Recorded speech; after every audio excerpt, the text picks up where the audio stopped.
الدين الصلاة والسلام على أشرف الأنبياء وإمام المرسلين سيدنا وحبيبنا وشافعنا وقرة أعيننا محمد عليه أفضل الصلاة وأتم التسليم على آله وصحبه ومن تبعهم بإحسان إلى يوم الدين أما بعد اللهم انفعنا بما علمتنا وعلمنا ما ينفعنا وزدنا علما ينفعنا آمين يا رب العالمين. Alhamdulillah pada kesempatan kali ini, Ramadan kali ini kita insya Allah akan mempelajari lebih mendalam tentang kitab yang sering kita baca, yang sering kita amalkan, yaitu kitab Burdah. Yang mana mungkin ketika kemarin-kemarin kita bacanya banyak yang keliru, ya. Jadi salah satu motivasi untuk saya pengen balak kitab ini ya, pertama karena itu sudah kita amalkan. Cuman mungkin banyak kekeliruan. Dengan harapan setelah baca ini cara baca kita berubah. Sudah baiklah sesuai dengan yang dimaksud. Iki muktahimi apa muktahami ya, dan lain-lain ya. Banyak yang kita ragu-ragu kalau bacanya itu. Kemudian setelah saya lihat yang ini sudah dicetak itu sudah bagus. Itu diambil dari Bajuri ya. Betul? Apa enggak tahu ya, sing nyetak sinten nih. Nah, sampean dari syarahnya ya, syarah kitab bagus. Mungkin itu lebih mendekati kepada yang pas. Nah, jika Anda ingin lebih alim lagi, silahkan cari syarahnya banyak. Burda itu mutawafir ya, semuanya ada. Karena iso mocone ora kan. Kemudian yang alasan yang paling tinggi buat saya adalah Burda adalah kesukaan daripada Sayyidil Walid Al-Habib Abdul Qadir bin Mukhtar Al-Hinduan. Jadi di antara yang beliau amalkan, kalau tidak salah di majelis beliau adalah selain baca selain baca rotib Hinduan juga digandeng dengan baca Burdah. Kalau kita kan rotib Hinduan biasanya digandeng dengan maulid yang lain dulu. Tapi kalau sekarang kita sudah punya selapanan ya. Rotib, tapi kewalik ya, kita rotibnya dulu baru burdahnya, tapi kalau beliau biasanya burdah dulu baru rotib. Sebelum kita masuk kepada kitab, kita harus lebih tahu dulu siapa yang mengarang kitab ini. Yang pertama adalah terkenal dengan nama istilah Al-Busiri. Al-Busiri adalah salah satu daerah yang terletak di kota Mesir. Jadi makamnya Imam Busiri ya di Mesir. Namanya di situ sudah ada belum ya? Namanya adalah Muhammad ibn Sa'id. Muhammad bin Sa'id. Terus bin Tahsan. Di sini tak ha sin nun. Muhammad bin ngapunten kok bin Tahsan. Muhammad bin Sa'id bin Hamad ngapunten. Muhammad bin Sa'id bin Hamad. Ha mim alif dal. Bin Tahsan bin Abi Surur As-Sanhaji Al-Busiri. As-Sanhaji Al-Busiri. Tabel ini Muhammad bin Sa'id bin Hamad bin Tahsan, masih panjang tapi saya singkat, As-Sanhaji Al-Busiri. Al-Busiri Mesir. Kemudian di sini disebutkan beliau dilahirkan pada hari Selasa tahun 608 Hijriah. Berarti walaupun suwe, walaupun udah lama, tapi kebanyakan ulama mengatakan kalau lahir ada orang alim yang lahir setelah abad ke-5 itu sudah termasuk ulama yang mutaakhirin. Apalagi kita 1400 Hijriah ora terima akhir-akhir keret-keretan apa intip neraka wae. Terus kemudian nasya'a fi usratin faqirah. Beliau tidak bertumbuh kembang dari keluarga yang kaya, tidak, tapi faqirah, yang fakir. Jadi di sini pelajarannya apa? Sak kire-kirene ulama dulu tetap masih semangat untuk mencari ilmu. Kalau kita kan enggak, putus sekolah. Kenapa putus sekolah? Faktor ekonomi, Pak. Biasanya ngoten nggih. Ya maklum nggih, formalitas dengan non formal itu beda. Maka kata beliau lidzalika utturra ila sa'yi li tawrabir rizqi min mundu sigharihi. Karena keadaan keluarga ekonomi yang tidak seperti Mas Jidan ini ya, yang unlimited uangnya, beliau terpaksa dari kecil ya cari uang. Cari uangnya bagaimana ya? Jangan sampai sampean bayangkan iku kono gene perapatan. Aku yang dulu bukanlah yang sekarang, enggak. Pokoknya enggak ngemis-ngemis nih buatan. Pokoknya cari rezeki yang halal gitu, cari rezeki yang halal. Nah, di antaranya wakana yujitu fannal khatti, dan beliau di antara cara golek duitnya adalah beliau punya keterampilan kaligrafi. Wah, iki Iqbal gitu ya bane. Nek kere anu nggih khotae. Jadi termasuk keindahan tulisan. Saya masih ingat guru saya Allahyarham Pak Yai Nur Al-Fasidik almarhum ya. Itu beliau juga bisa berangkat haji kalau tidak salah dan juga mendapatkan hadiah kemana-mana dan diakui secara internasional karena beliau tahsinul khat ya, punya tulisan kaligrafi yang luar biasa dan diantaranya yang terabadikan sampai sekarang MACT Madrasah Masjid Agung Jawa Tengah. Di situ ada khot yang besar yang ada di luar itu tulisan beliau semua. Jadi proyek besarnya beliau sampai sekarang masih ada. Nah, sampai narap nulis apa Ulil Love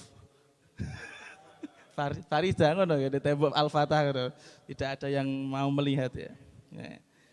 Terus dan diantaranya fazawala kitabatal alwah allati tudau ala syawahidil kubur.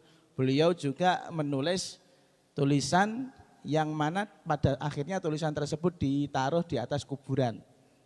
Maksudnya pripun? Kalau orang-orang di Timur Tengah atau sekarang yang bisa kita lihat seperti di Solo, makamnya Habib Anis, kemudian di makam Tanggul itu kan tulisannya api-api ya.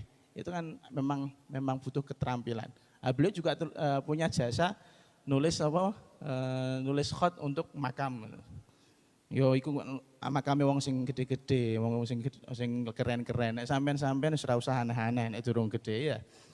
Terus selain itu beliau juga punya mauhibah asy'ariyah. Beliau punya keahlian dalam bidang sastra Arab. Maka beliau dulu sebelum beliau menjadi imam seringkali menjadikan keterampilan sastranya untuk memuji atau gamane napa nggih memuji nggih ngepek para penguasa. Ketika sudah dikasih syairan nanti dikasih hadiah gitu. Ya coba Anda kalau bisa seperti itu ya monggo, tapi mungkin wong Indonesia rak mudeng gitu. Walaupun begitu ternyata kan bada'a hayatahu kama kana yabda'uha mu'asyiruhu bihifdzil Qur'an. Beliau memulai karir pendidikannya dengan menghafalkan Al-Qur'an. Tapi selain itu beliau juga karena ahli nulis bagus juga membuka les nulis bahasa Arab li ta'limis sibyan Al-Qur'an, untuk mengajari anak-anak kecil nulis Al-Qur'an. Makanya jangan jangan dianggap remeh. Orang yang ngajari alif ba ta niku bukan pekerjaan yang mudah. Ada pahalanya yang mengalir itu. Orang yang mengajar alif huruf hijaiyah itu jangan dianggap pekerjaan yang remeh. Justru karena beliaulah yang mengajari awal kepada kita tentang huruf hijaiyah. Kalau kita mau mengamalkan ilmu kita, ganjarannya masuk terus. Nek sing kiai-kiai segini pondok wis gede lah kasarane, itu ya untuk pengembangan wawasan. Tapi sing pertama kali ngajari nulis, sing pertama kali ngajari maca, itulah yang mereka mendapatkan jariah daripada apa yang kita lakukan. Terus singkat cerita beliau Darasa al-ulum ad-diniyah. Kemudian beliau belajar ilmu-ilmu agama ketika beliau ke Kairo. Jadi dari Al-Busir ke Kairo itu agak jauh. Terus beliau belajar di Masjid Syekh Abdul Zahir. Loh, masjid kok jengene ngono, jeneng wong Syekh Abdul Zahir. Ora koyo kene Masjid At-Taqwa. Sing ra jelas Masjid Bejen ora ana jenenge. Kita usulkan. Masjid Agus sama Masjid Murabi. Kalau di Timur Tengah itu masih pakai nama orang. Kenapa pakai nama orang? Karena bisa jadi kebanyakan itu yang bangun masjid itu loh. Jadi dok kono iku nek masjid iku ora patungan, dhewe-dhewe. Ya, dhewe-dhewe nek kene kan patungan ngasih ana wong ngene tengah dalan. Nggih matur suwun Pak, mugi-mugi barokah. Ana supportere gitu deh. Dan mereka mboten. Mereka kalau bikin masjid ya sendiri, dibangun sendiri. Saat nih. Sejadinya ketika sudah berdiri dinamakan muasisnya siapa, atau ada orang kaya pengen mengabadikan orang tuanya, jariah untuk orang tuanya, terus di jenengan wong tuane. Sing rodok mirip kene iki pondok karena Abi punya orang tua namanya Mbah Abdul Fatah, akhirnya pondok jenenge Al Fatah, seperti meh kayak ngono iku. Dadi aja aneh. Nanti kalau ada kesempatan kumpul ke sana ya, nanti sampean bisa melihat banyak masjid yang tidak ada pelangnya tapi ada namanya, nama orang. Masjid siapa gitu ada. Jadi kembali lagi jangan cari Masjid At-Taqwa ning ngene mriki mboten enten. Aneh-aneh. Nek Kairo kok golek Masjid At-Taqwa ning ngene Saudi kok mesti gak ono iku. Terus setelah itu ketika beliau belajar di Kairo dan berada di masjid tadi Syekh Abdul Zahir, waqad uridat alaihi wazifatul husbah. Beliau ditawari pekerjaan husbah itu ya semacam kasir gitu lah, semacam kasir. Ya itu kenapa kok ulama kok seperti itu? Kok kedonyan ora kedonyan nancen kere. Wong ora di apa-apa isane ngono. Nah, kenapa beliau dikasih pekerjaan kasir? Berarti kan akuntan ya. Rumangsamu sarjana ekonomi mboten. Ternyata ada alasannya, wahadil wadhifah, pekerjaan ini latusnadu, tidak diberikan illa liman alamma bimabadi'il fiqh, kecuali dengan orang yang paham betul dengan prinsip-prinsip awal daripada ilmu fikih. Nek orang ngalim fikih ora bakal dadi kasir, ngono lho, paham ora? Jadi syaratnya, itu mereka zaman dulu nggih, syaratnya kok pengen arep dadi kasir, kudu ngerti bab buyuk minimal ngono seperti itu ya. Kayak istilahnya cara saiki nek pengen jadi akuntan kudune sarjana ekonomi gitu ya. Jadi tapi di sana syaratnya beda, bukan sarjana ekonomi. Sarjana ekonomi Indonesia mbok gaworono ora payu. Nah, itu nduk kono kudu paham fikih minimal bab buyukan gitu. Terus setelah itu wastaghala dan lain-lain sama. Kemudian masyrabuhu, aliran yang menonjol. Jadi ada orang itu, ulama itu yang menonjol segi fikihnya. Bagi seperti Imam An-Nawawi atau Imam Asy-Syafi'i kita pol kemawon. Imam Asy-Syafi'i apa ngalim fikih tok mboten. Yo ngalim hadis, yo ngalim tafsir, bahkan ada beberapa percetakan yang mencetak tafsirnya Imam Asy-Syafi'i ada. Aneh toh? Lagi krungu toh sampean? Oh iya pokok ora arti apa-apa. Ngertimu mulai dolanan balik-balik pondok kesel ngono iku wae. Mangan rendang rica-rica iku wae. Ada Imam Syafi'i punya musnad. Musnad itu ya kumpulan hadis yang mana diurutkan sesuai urutan nama sahabat. Itu musnad Imam Syafi'i loh. Bukan Imam Syafi'i itu ahli fikih, loh enggak, sembarang ya ono. Tapi yang menonjol adalah fikihnya. Nah, kalau kita orang menonjol sana, agak menonjol sini ya, menonjol gobloknya ya. Nah, yang paling menonjol dari Imam Al-Busiri apa? Itkana sufiyan. Beliau tuh yang menonjol adalah masyrab sufi, aliran sufinya, tasawufnya. Beliau belajar dari siapa? Syekh Abul Abbas Al-Mursi, terkenal wali. Yang mana beliau adalah khalifahnya Abu Hasan Asy-Syadzili. Dan inilah thariqah ini yang sekarang muntasyir di Indonesia. Thariqah Syadziliyah, paham-paham Syadziliyah, walaupun banyak yang Naqsyabandi, Qadiri dan lain-lain. Tapi kalau Anda perhatikan Hikam, Ibnu Athaillah Sakandari itu Syadzili. Dipelajari di Indonesia enggak? Iya, dipelajari. Masyrab itu masuk di Indonesia. Jadi sampai ini sebenarnya agak kerasa kalau guru-guru kita itu ternyata rodok-rodok Syadzili ya, rodok-rodok Syadzili. Ya sing ngoten niku Syadzili pokoke wong sing ketok zuhud, santai menghadapi kehidupan, enggak galau dan sebagainya. Itu sama Syadzili. Kemudian waqad darasa tasawuf, beliau belajar tasawuf dan cara-cara bertasawuf kepada Syekh Abul Abbas Al-Mursi dan memiliki hubungan yang kuat, bukan hanya hubungan murid dan guru tapi hubungan cinta. Ya maksudnya cintanya murid yang gini guru nih. Jadi kemarin ada salah satu bocah yang sekarang sudah ya kita sebut nama Jelbo ya, Jelbo. Dia itu mengatakan, Gus saya pengen hati saya masih di Al-Fatah. Saya mengatakan gini, loh kok Mas Utum piye mondok ning ngene kono kok malah ijek atine mondok kene iki batinku kowe ora bakal ditampa ndok kene neh ono kowe ku masalah mesti. Enggak, maksudnya gini, saya tanya, kenapa kamu seperti itu?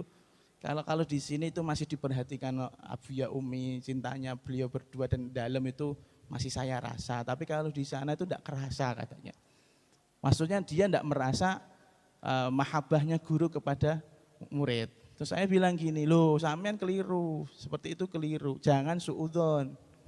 Yai itu pasti cinta sama muridnya, cintanya pripun yudungake. Kalau di sini di Al-Fatah Anda itu dibangkitkan cintanya dengan cara menerima cinta. Kalau di sana berbeda, kamu yang harus mengorbankan memberikan cinta tersebut kepada gurumu. Nek ndok kene kan diperhatikan Abu ya, nggih. Mas diperhatikan Umi, diperhatikan saya. Akhirnya yang dulu enggak punya rasa mahabbah, lama-lama karena melihat kehangatan cinta yang kita berikan, akhirnya muncul cinta tersebut dari sang murid, kan ngoten. Tapi kalau di sana beda, ojo padakno kene. Ndok kono kewajibanmu memberikan cintamu tanpa syarat kepada gurumu. Nah, jadi untuk loro-loro nih, ngoten iya. Batinku nek balik rene ya masalah gitu. Jadi nakal meneh. Terus kita kembali ke Syekh Al-Imam Al-Busiri, beliau wa mata fi sanati khamsin wa tis'ina wa sittimi'ah bi Maristan. Beliau meninggal pada tahun 695 Hijriah. Yang masyhur itu tahun 695 Hijriah dan dimakamkan di Al-Iskandariyah. Alexandria ya, Alexandria. Ini rak roh takon Gus Ib sing jedok kono. Jenderal kita. Kemudian nama daripada kitab Burdah seperti yang ada di judul cover kitab Anda, tulisannya apa? Al-Kawakib, nggih leres. Al-Kawakib Ad-Dur Riyah fi madhi khairil bariyah. Artinya bintang-bintang yang gemerlapan ya. Bintang-bintang yang bergemerlapan dalam memuji kepada sebaik-baik manusia. Itu nama asli dari kitab Burdah. Terus hunaka iddatu aqwal litasmiyatihal Burdah. Dan di sana ada beberapa versi kenapa Kawakibud Durriyah yang mau kita pelajari ini dinamakan Burdah. Burdah itu kan selimut. Di antaranya ada yang mengatakan innahu samahal Burdah kunyatan lahu listimaliha ala manaqibir Rasul sallallahu alaihi wasallam. Kitab ini Kawakibud Durriyah dinamakan dengan Burdah karena seakan-akan kitab ini menyelimuti seluruh sifat-sifat daripada Rasulullah sallallahu alaihi wasallam. Berarti apa yang ada di dalam kitab Burdah ini meh rata sifat-sifatnya Kanjeng Nabi wonten. Paham nggih? Koyok-koyok diselimuti, dikerungkepi. Itu Burdah. Karena saya ulangi lagi dinamakan Burdah bagaikan menyelimuti semua sifat-sifatnya Rasulullah. Berarti di dalam selimut isinya apa? Sifat-sifatnya sinten? Kanjeng Nabi. Terus dan Burdah juga punya versi lain. Namanya Bur'atun. Kalau dalnya diganti hamzah, al-bur'ah. Yang namanya atau yang artinya asyifa. Apa artinya? Asyifa apa? Oh, obat atau kesembuhan. Dan ini kenapa dinamakan al-bur'ah? Karena sudah cerita yang sudah masyhur. Di sini di dalam kitab Wafil Wafayat lis-Sofati, Imam Busiri bercerita, kuntu qad nazamtu qasaid fi madhi Rasulillah. Saya pernah mengarang qasidah-qasidah yang isinya apa? Memuji Rasulullah seperti yang diminta oleh teman-teman saya, diantaranya Al-Imam Zainuddin Ya'qub Ibn Zubair. Jadi burdah itu kalau kita selama ini mengiranya Imam Busiri sakit terus bikin burdah gitu ya, enggak. Di sini versinya yang jelas beliau bikin burdah dulu tapi mungkin belum selesai. Yang minta bikin siapa? Al-Imam Zainuddin Ya'qub Ibn Zubair. Saya ulangi lagi, yang meminta Imam Busiri menulis burdah adalah Al-Imam Zainuddin Ya'qub Ibn Zubair. Terus di tengah-tengah ngarang ittafaqa ba'da dzalika annahu asabani falijun abtal nisfi. Di tengah-tengah saya mengarang ternyata saya stroke kata beliau. Jadi falij itu sakit stroke, loro separuh, tidak berdaya separuh. Jadi separuh obat separuh mboten. Kados Abuya tadi separuh tubuh yang tidak bisa berfungsi secara maksimal itu stroke ya. Beliau terkena stroke. Akhirnya fafakartu fi amali qasidati. Terus saya kepikiran, kepiye iki qasidahku? Aku loro. Dengan kondisi sakit ini saya nggak bisa meneruskan ngarang qasidah. Akhirnya fa'amil tuha, walaupun saya sakit fa'amil tuha, saya tetap menggarap qasidah tersebut dengan harapan apa? Wastashfa'tu biha ilallahi azza wajal ayyu'afiyani. Dan saya harap dengan menulis daripada barokahnya sifat-sifat Rasulullah yang saya tulis, saya minta syafaat agar Allah Subhanahu wa taala menyembuhkan saya. Jadi wong biyen nek lara ki malah nggawe kitab. Nek sampean lara ya izin cara Gusti kula sakit. Wis izin Saudara, kan omah waras ya. Karena kangen omah. Biasane ngono. Jul atau Jul biasanya saiki rapati ya Jul ya gitu. Nek pengen mulai anggar natap senteng wis mulai. Ya, jadi kalau orang-orang dulu kalau sakit itu Masya Allah minta syafaat gitu, minta syafaat entah caranya bagaimana. Kalau sekarang misalnya Anda kok pengen di makamnya seperti Imam Busiri ya jauh. Imam Busiri sudah sampai tahap mahabbah masalahnya, cinta mati sama Rasulullah. Lah awak dhewe rak cinta mati ya Rasulullah isfa' lana, nek rak isfa' lana rakno lagune rak gelem nangis rek, genten ngono. Apa iku cinta ya mboten iku berarti seneng karo terbangane ora seneng karo Kanjeng Nabine asli. Apa meneh amal rak sepiro. Ini kan tentunya sudah makom yang sudah tinggi. Jangan bayangkan, oh berarti nek lara aku golek syafaate Kanjeng Nabi waras. Oh, dapuramu kok njaluk syafaat. Sopo kowe kan ngoten, paham nggih? Jadi ini sudah di makom mahabbah. Akhirnya beliau tawasul, wa bakaitu wa ta'autu wa tawassaltu bihi wa nimtu. Saya ketika menulis burdah, saya nangis-nangis.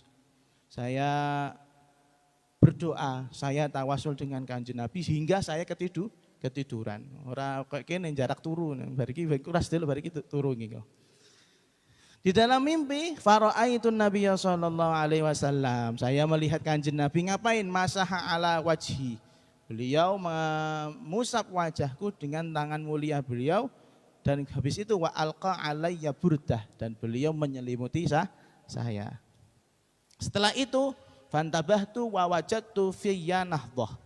Kemudian saya terbangun, habis mimpi ketemu Kanjeng Nabi terbangun terus tak rasa lho awakku wis enteng. Nahdhah itu semangat atau seger meneh. Jadi setruke sedelok barokahe napa? Barokahe nulis qasidah burdah. Habis itu fa kharajtu. Setelah saya bangun, saya keluar rumah dan saya tidak ngomong sama siapa-siapa. Kalau saya habis sakit lah, saya habis gawe qasidah burdah gak ngomong karo sapa-sapa. Kan kene kan mboten ya. Ngomong-ngomong ya. Untuk ringkeh rada apik sithik ngomong-ngomong ya. Goblok ya ngomong-ngomong iya ngono. Ora cetha niku. Terus akhirnya setelah saya keluar jalan-jalan masih terngiang-ngiang atau terkenang kenangan hebat ya. Jadi duwe pengalaman spiritual yang luar biasa. Hakikatnya kalau orang punya pengalaman spiritual itu jangan diceritakan. Beliau juga sama, enggak cerita-cerita, pokoknya pek dhewe. Aku untuk karomah tak pek dhewe. Beda nek wong saiki malah duwe rumangsane nggih, rumangsane duwe karomah kondo-kondo, terus masang pelangi itu aku mustajab. Ndak. Orang-orang dulu ndak seperti itu. Karomah ya diumpet-umpetke. Akhirnya ya nanti kalau sampean pada tahapan yang sudah sampai makom karomah, tapi kok ada ya. Nah, maksudnya sampean kok di makom seperti itu jangan cerita-cerita. Ceritalah sama gurumu, ceritalah sama orang yang tidak akan hasut sama Anda ya. Ya itu, jadi ojo cerita karo kancamu, aku di mimbar ketemu Kanjeng Nabi. Walah dapuramu ketemu Kanjeng Nabi. Ora mungkin ngono. Nah, tapi nek cerita karo guru yo hati-hati, guru sing piye dhisik ya. Nek gurune ora biasa ketemu Kanjeng Nabi insyaallah gak bakal serik ya. Gurune rak tau ketemu Kanjeng Nabi yo, aku gurumu rak tau ketemu kok meneh kowe kok iso ketemu. Padahal niku kan fadhol ya. Jadi kalau punya karomah jangan dicerita-ceritakan. Beda kok. Nek wong thariqatul auliya itu ketika mereka dapat sesuatu yang dimuliakan oleh Allah Subhanahu wa taala untuk mereka itu gak bakal cerita, tapi nek wong suwuk iki beda ya. Ngaji suwuk, ngerti suwuk ta ora? Ngerti suwuk ta ora sampean? Ora ngerti aduh nyebeh. Nah, nyebeh iku ana wong hajat moro ini sampean Pak Zidan tolong doakan saya, mana air. Terus mbok sembur, nah iku waras ya berarti iku nyuwuk sampean, paham? Meh koyo dukun. Nah, meh koyo dukun mulai untuk salam tempel. Nek nyewok niku malah kondo-kondo ya. Nah, aku beriadah. Iki Gus Jul ora ahli suwuk gitu ya. Ahli karomah ndek insyaallah. Pun. Karomah keramat gandul ya. Keramat gandul bane. Nek bane ora diketut kok digandul-gandule tok. Ya Allah, ya Allah. Nggih, sekali lagi kalau punya sesuatu yang diistimewakan kepada Anda jangan diceritakan. Terus setelah itu singkat cerita beliau keluar enggak ngomong siapa-siapa, tiba-tiba falaqiyani ba'dul fuqara, tiba-tiba ada orang fakir, ketoke pawaan-pawaan kiri gitu. Terus ngomong, Mbah Yai, saya pengen qasidah yang jenengan bikin semalam. Saya pengen qasidah yang jenengan dendangkan di hadapan Rasulullah Shallallahu Alaihi Wasallam. Terus, loh, qasidah yang mana? Wong saya ini ahli syair. Qasidah saya banyak katanya. Itu qasidah yang jenengan dendangkan di hadapan Rasulullah ketika jenengan gerah. Allati ansya'taha fi maradik. Yaitu qasidah yang engkau bikin saat engkau sakit. Padahal mau loro rak kondo sapa-sapa untuk karomah ya ora kondo sapa-sapa. Akhirnya si fakir mengatakan wal dzakar awwalaha, dan si fakir sendiri malah menyebutkan awal daripada qasidah tersebut yaitu amin tadzakuri jirani. Terus si fakir ini mengatakan demi Allah wallahi laqad sami'nal bariyah, demi Allah saya semalam mendengar qasidah tersebut didendangkan di hadapan Rasulullah sallallahu alaihi wasallam, dan saya melihat, si fakir ini ngomong, saya melihat Rasulullah itu mendoyong-doyongkan badan beliau. Gamane kayak nek cara wong nyanyi niku apa ya? Ya mengikuti irama. Nah, mengikuti irama. Amin tada guri jironin bidi salam ya ora. Iku ngerok iku ya. Burdah versi ngerok ya. Terus akhirnya kaget beliau, wah tapi wis konangan wis dadi wis padha waline, berarti ini wali ya. Akhirnya diberikan qasidah tersebut. Akhirnya wa dzakarul faqir dzalika. Kemudian fakir cerita-cerita, "Oh iki lho wis gawe qasidah apik disenengi karo Kanjeng Nabi." Namanya qasidah Burdah. Hingga cerita tersebut sampai kepada Wazir Az-Zahir, kepada pimpinan daripada daerah tersebut, pemerintah. Akhirnya pemerintah ngundang Imam Busiri untuk menyalin, mengcopy paste hasil qasidah yang dibikin oleh Imam Busiri. Jadi ngomong wazir-wazir dulu tuh ya enggak cari cuan tok ya, tapi ya cari ilmu, cari syafaat dan lain-lain. Akhirnya wa nadra alla ya sama dan. Nah, si wazir tersebut itu sampai nadar, nek aku diwacana qasidah Burdah yang dibikin Imam Busiri ini, saya tidak akan mendengarnya kecuali dalam keadaan berdiri maksyufar ra's. Saya lepas peci kebesaran saya. Jadi maksyufar ra's itu ketok apa sirahe, maksudnya mboten lho kok ora pecinan mboten, maksudnya kan pecinya peci kebesaran. Jadi orang Mesir mungkin sampean bisa nanya, Mesir itu meh kayak Turki. Mereka Turki Utsmani maksud saya. Mereka tuh punya peci-peci khusus. Peci kalau ulama itu bagaimana, kalau orang biasa itu bagaimana ya, kalau pejabat itu bagaimana. Nah, Beliau sampai nadar, pokoknya anggar qasidah burdah diwacakno ning ngarepanku tak copot. Pakaian kebasaranku tak copot. Wa kana yuhibbu sama aha huwa wa ahlu baitihi, dan dia senang sekali dengan keluarganya untuk mendengarkan burdah. Terus suatu saat Al-Imam Sa'aduddin Al-Fariqi beliau sakit. Ini orang yang sezaman dengan Imam Busiri. Beliau sakit romat asyrafa minhu alal ama. Beliau sakit belekan sing ngasik dadake beliau meh-meh picek. Picek reti picek ta ora? Ya picek wis ngoten picek. Belekan sing ngasik meh-meh picek. Kemudian ya namanya ulama wali mesti mendapatkan solusi. Faro'a fil manam. Beliau bermimpi, di dalam tidurnya bermimpi ada orang yang mengatakan idhab ila sahibi wa khudh al-burdah waj'alha ala ainaik. Kamu kalau mau sembuh pergi ke gubernur kota ini, kota Al-Zahir yang tadi kalau baca burdah orangnya tidak mau dibacakan burdah kecuali dalam keadaan lepas pakaian kebesaran. Kalau kamu mau sembuh, datang ke wazir ini, datang ke pimpinan pejabat ini. Minta sama dia qasidah burdah, nanti kamu akan sembuh. Akhirnya singkat cerita, pergilah Al-Imam Sa'aduddin ke tempatnya wazir atau tempatnya gubernur. Terus beliau mengatakan apa yang dialami di dalam mimpinya. Kemudian akhirnya si wazir pejabat mengatakan, saya tidak memiliki apa-apa daripada bekas-bekasnya Rasulullah SAW. Aku rak duwe rambute, aku rak duwe jubahe, aku rak duwe sandale yang Nabi gak duwe. Tapi nek qasidah aku duwe. Aku bar diwehi karo Imam Busiri. Ternyata terus akhirnya beliau mengatakan, wahai pelayan tolong ambilkan kotak tabut. Tabut itu kotak yang isinya qasidah burdah. Akhirnya qasidah burdah itu yang disalin tadi ya, disalin di dalam tabut tersebut, dijikok bukunya, dijikok kitabe, enggak dibacakan, cuma diambungi tok karo Imam Sa'aduddin waras. Oh, iku lagi qasidah burdah waras. Sampean maca burdah keliru-liru makanya ora waras. Ya, itu diantara kehebatan-kehebatannya Al-Burdah. Dan banyak sekali testimoni daripada para ulama terkait, iya testimoni saya katakan, testimoni daripada para ulama terkait qasidah burdah. Pada intinya semuanya mufakat bahwasanya orang-orang yang bikin qasidah tentang memuji Rasulullah SAW semuanya mengikuti manhaj atau metodenya siapa? Imam Busiri. Kalau ada orang yang memuji Kanjeng Nabi saat ini misalnya Teddy misalnya diwongi Teddy. Oh, meturu ya. Sorry Ted.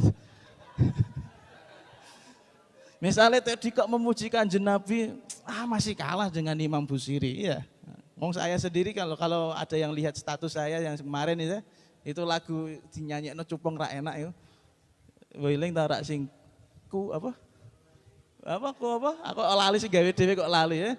Itu saya sendiri pun mengikuti guru sekumpul. Jadi ada imamnya, Imamul Maddahin fi Rasulillah, profesornya atau idolanya orang-orang yang memuji Kanjeng Nabi ya siapa? Imam Busiri. Begitu juga Imamul Mahabbah. Kalau saya sendiri Imamul Mahabbah li Rasulillah itu ya Habibana Ali Al-Habsyi, itu sama seperti itu. Bukan membanding-bandingkan nggih, tapi kalau masalah qasidah Imam Busiri imamnya. Tapi kalau mahabbah adalah Imam Habib Ali Al-Habsyi. Tapi ini adalah qasidah yang jelas barokahnya, barokahnya. Badrul Qamarin di coba ngomongno iku isen aku. Badrul Qamarin ngisar. Tapi mending cek duit daripada sampe nak duwe apa-apa ya. Iya dong, siapa tahu menjadi salah satu saksi. Oh Nabi saya pernah bikin qasidah tentang jenengan. Mbok payu mbok ora iku urusan keri ya. Nah, iya, sampean gawe ora kok ya. Wis pokoke dijajal-jajal sithik. Kemudian kita masuk sedikit ya.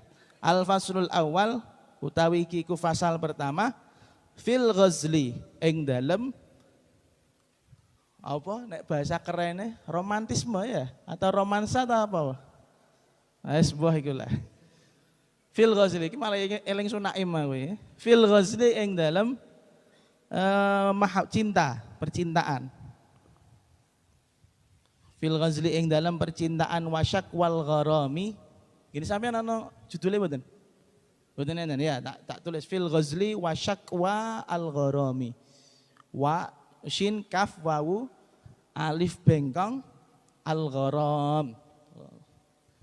Fil ghazli ing dalam cinta wasyak wal gharami lan sambat kangen.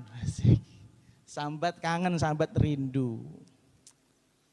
Jadi saya perlu sampaikan ini ada beberapa teks atau beberapa buku yang berusaha membuat pasal-pasal di dalam kitab Burdah. Dan rata-rata ada 10 pasal seperti yang kita baca biasanya, ini 10 pasal. Pasal yang pertama mungkin sampai setelah ini nanti coba buka yang Burdah yang biasa kita baca, itu ditambahi pasal-pasal tersebut. Al-fasul awal, pasal pertama fil ghazli, dalam masalah percintaan. Al-ghazal kalau diartikan secara harfiah artinya kidang. Kidang ini apa? Kijang ya? Iya betul, kijang. Kenapa kijang? Lah kok apa hubungannya kijang dengan cinta? Ya. Jadi memang cinta itu al-hubbu yu'mi wa yusim. Cinta itu membutakan dan membudekan. Apa membudekan? Mentulikan ya. Membudekan kayak wafik ini. Budek deh lagi. Modiknya moci ya. Ya, dua orang yang sedang bercinta seperti kijang. Jadi orang Arab ketika dia jatuh cinta itu biasanya bikin qasidah, syair. Syairnya tentang orang-orang yang dicintai. Kemudian suatu saat orang ini lihat, ada kijang. Dia lihat matanya, malah kelingan pacare. Lihat kakinya, eling bokongnya pacare. Lihat bibir monyonge kijang eling, bibirnya pacare. Kekasih. Akhirnya secara langsung dia berqasidah, wahai kamu yang kijang kasarnya. Kamu itu mengingatkan saya, matamu bagaikan keindahannya seperti mata yang dimiliki oleh kekasihku dan lain-lain. Jadi dia nek delok kijang sange ya. Nafsu ya. Loh iya, betul. Jadi dia delok apa malah kelingan pacare. Jadi karena kecelakaan itulah akhirnya dalam qasidah-qasidah dalam bahasa Arab itu sebutannya al-ghazal. Nah, berarti kalau disebut al-ghazal, babakan cinta, ojo goblok sampean harus diwarai ya. Al-ghazal itu masalah bukan kijang tapi cinta. Kok iso wong jenenge piye sih? Ojo mbok itulah ya. Seperti halnya Laila dan Majnun. Majnun menciumi temboknya rumahnya Laila, nganggepnya nyipoki Laila ya. Tak mboten. Iki tak mboten ora usah ado-ado lagi HP iki lho. Ora ana gambare, ora ana pape lho. Angger chattingane tok mbok ambungi kok ya. Lho ki itu murabi. Masya Allah. Saya agak mengira murabi seperti itu ya. Paham ya? Jadi ini kiasan. Kijang ini akhirnya menjadi kiasan untuk mengungkapkan rasa cinta. Wasyak wal gharam lan sambat kerinduan. Rindu itu memang harus sambat. Kangen niku sambat, nyambati. Maksudnya sambat niku dadekno awak loro. Dan di sini di qasidah ini tidak ada awalannya bismillah, tidak ada awalannya alhamdulillah. Kalau di dalam kitab-kitab yang lain, misalnya di dalam kitab qasidah napa? Sing kira asapah napa Hirzul Amani ya, iku ya badak tuh bismillah apa gitu kawitane. Sampeyan ra apal sih. Semprol tenan. Oh, makanya ono bismillah, rata-rata ono bismillah. Lah ini, berarti Imam Busiri bid'ah iki.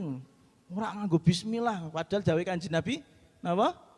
Kullu amrin dzibalin la yubda'u bi bismillahirrahmanirrahim fa huwa aqta au ajdam au abtar au kama qol. Semua hal baik gak dimulai dengan bismillah, wes pokoke ra barokah. Berarti kan arane kudu barokah sampean ya. Ternyata punya usut, memang ada sebagian ulama yang menambahkan. Ada dalam qasidah yang alhamdulillahi munsil khalqi min adami tsumma sholatu ala khairil wara apa ngoten kula subai.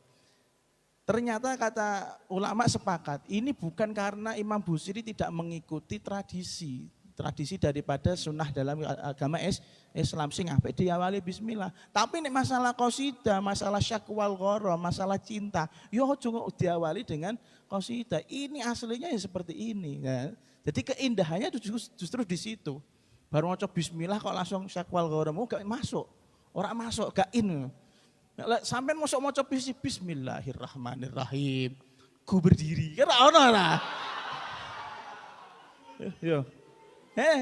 Bayang maca puisi mosok sadurunge anu bismillah kan masuk to, langsung masuk ke langsung dialog kan, langsung masuk ke puisi kan. Ora diawali alhamdulillah, saya mau baca puisi gak mungkin.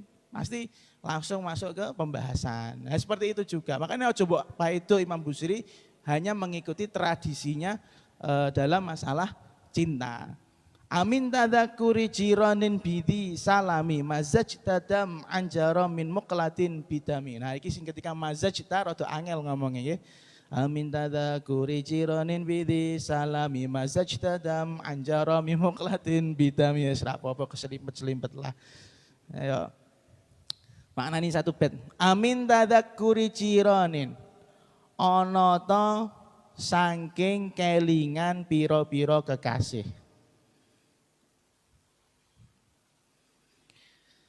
Amin tadakuri jironin onoto saking kelingan piro-piro kekasih.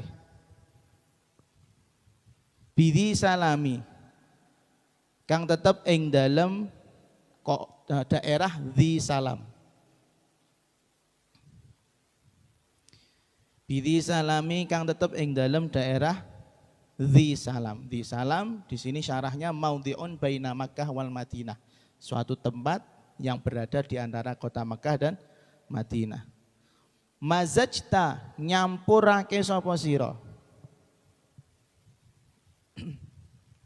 Mazajta nyampurake sapa sira dam'an ing air mata. Basa kunane luh nggih. Mazajta nyampur sapa sira dam'an ing air mata luh. Jaro kang lumaku apa dam'an. Jaro kang lumaku apa dam'an min muqlatin saking ireng-irenge meripat.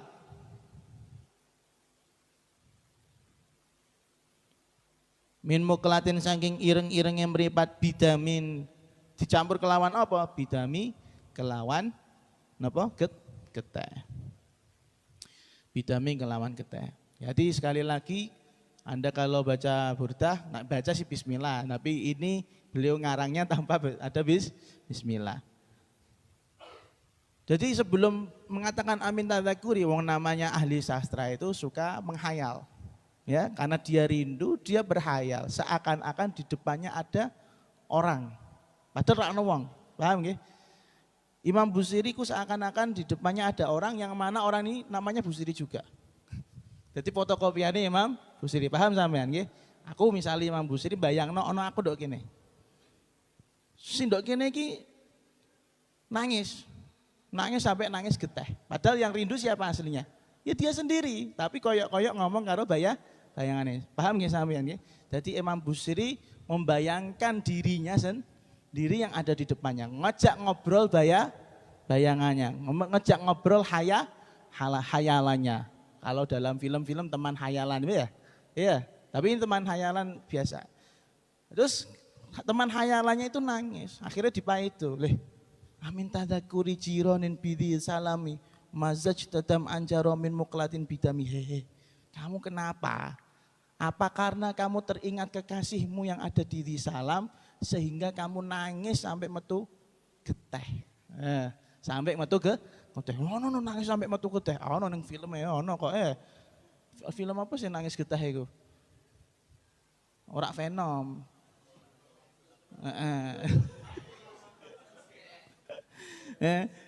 Pokoknya gitu. Apa karena kamu keinget sama kekasihmu yang ada di salam? Di salam suatu daerah sehingga kamu kalau nangis itu nangis campur geteh. Rindu kok kayak ngono lho. Maksudnya iki ngono. Padahal dhek maitu sapa awake dhewe. Paham ya? Kemudian tambah lagi amhabbat ana ta berhembus. Amhabat ana ta berhembus ar-rihu apa angin. Di sini amhabati dikaca kasrah karena syi'ir amhabbatir rihu min tilqa'i kadhimatin wa aumadhal barqu fi dhal'ama'i min idami. Amhabat ana ta berhembus ar-rihu apa angin min tilqa'i kadhimatin saking arahe daerah kadhimah. Min tilqa'i kadhimatin saking arahe daerah kadhimah. Kadhimah di sini syarahnya ismu thariqin ila Makkah, nama sebuah jalan menuju kota Makkah. Berarti lebih dekat kota Makkah. Min tilqa'i kadhimatin saking arahe kota saking arahe daerah Kadhimah. Wa aumadhalan nyumleret.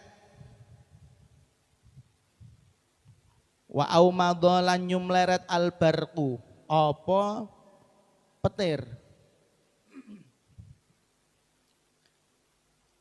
Wa aumadhallan nyumleret albarqu apa petir fi dzalma'i ing dalem peteng-peteng. Fi dzalma'i ing dalem peteng-peteng min idhami saking daerah idham. Idham min idhami saking daerah idham. Idham itu kalau tadi Kadhimah jalan yang menuju kota Makkah, kalau idham adalah salah satu lembah yang ada di kota Madinah.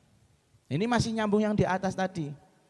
Kamu itu nangis kenapa? Kelingan kekasihmu yang diri salam. Apa karena nangismu itu teringat kekasih sebab ada hembusan angin dari kota Kadhimah. Jadi ada hembusan angin dari arah Kadhimah, dari arah coro saiki coro arah kulon ke Mekah. Ono angin ke Mekah terus kowe nangis. Utawa kowe ndelok ono petir menyambar di daerah idham kemudian kamu menangis. Ini sampean bingung, loh kok yang disebutkan kota-kota ini, kota Mekah, kota Madinah. Karena posisinya Imam Busiri di mana tadi? Kota Mesir. Tentunya lebih tahu arahnya, oh Mekah ke sana. Nah, ketika ada angin berhembus dari arah sana, dari arah Mekah, ada petir yang menyambar dari arah Madinah. Kemudian dia teringat sama Rasulullah nangis. Dipaido, bayangannya dipaido. Kamu nangis kenapa? Kelingan, apa krana ana angin saka Mekah terus kelingan kekasihmu, apa krana bledek ke kota Madinah kowe kelingan kekasihmu. Terus wa famali ainaika in qul takfu fahamata wa mali qalbika in qul tastafiq yahimi wallahu a'lamu bissawab. Nanti kita lanjutkan insyaallah. Mulai turu nggih.